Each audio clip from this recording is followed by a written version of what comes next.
Знаете ли кой е основният естествен източник на радиационно въздействие в нашия бит? Това е радонът. Газ, който не може да бъде доловен с никое от човешките сетива. Той няма мирис, цвят и вкус.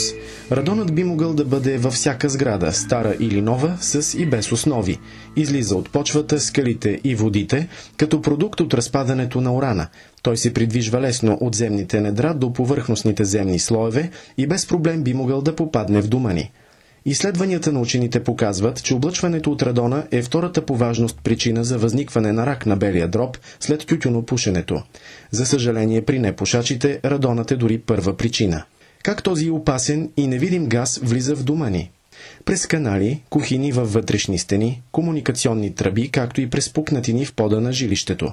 Концентрацията във въздуха се мени. Тя зависи от метеорологичните условия, атмосферното налягане, честотата на проветряване, както и от вида отоплителна система.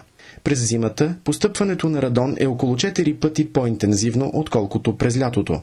Уплътняването на прозорците с цел пестене на енергия води до това, че намалява обменът на въздух, а нивото на радон се увеличава.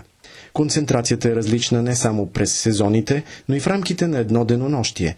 Измерванията показват, че нощем от 0 до 5 часа настъпва максимално натрупване. Правилото е, че колкото по-често отваряме прозорците, толкова по-малко радон ще остава в стаите, които обитаваме.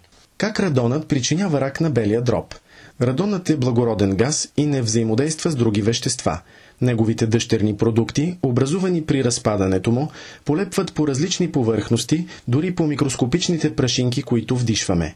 Учените смятат, че едва 2% от вътрешното облъчване се дължи на самия радон, а 98% се получават именно от дъщерните продукти, краткоживущи, но вредни – олово, бисмут и полонии.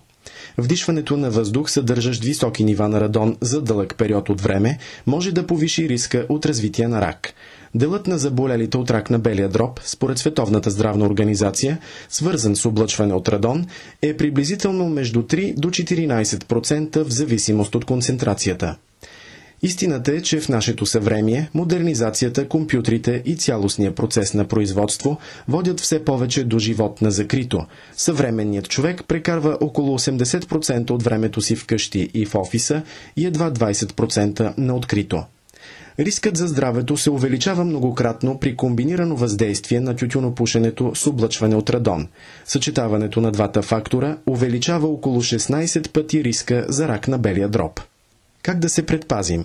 Тъй като радонът е неуловим от човешките сетива, за разлика от други опасни газове, той може да бъде открит единствено с измерване.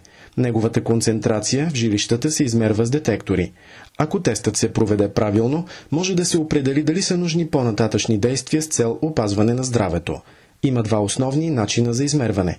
Краткосрочно измерване, което се извършва за кратък период от време, но не по-малко от 48 часа.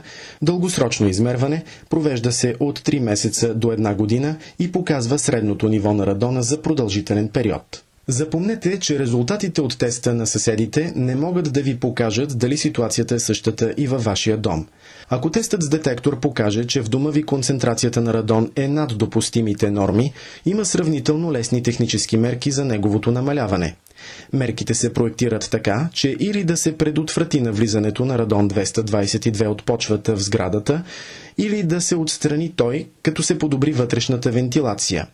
Ефективността на мярката за редуциране зависи от конструкцията на жилището, климата, както и от начина на живот на обитателите. За редуциране на концентрацията на радон в сградите има наложили се методи, които намаляват концентрацията до 90% и повече. Съдържанието на радон 222 най-добре може да се контролира, като не се допуска той да влезе в сградата. И така да повторим. Радонът е бил с нас винаги, хилядолетия. Днес ефектите, които причинява неговото вдишване, са добре известни на науката. Той е основна причина за рак на белия дроб у непушачите. Развитите страни отделят голямо внимание на този въпрос. В нашата страна е създадена национална програма за намаляване въздействието на радон в сгради върху здравето на българското население.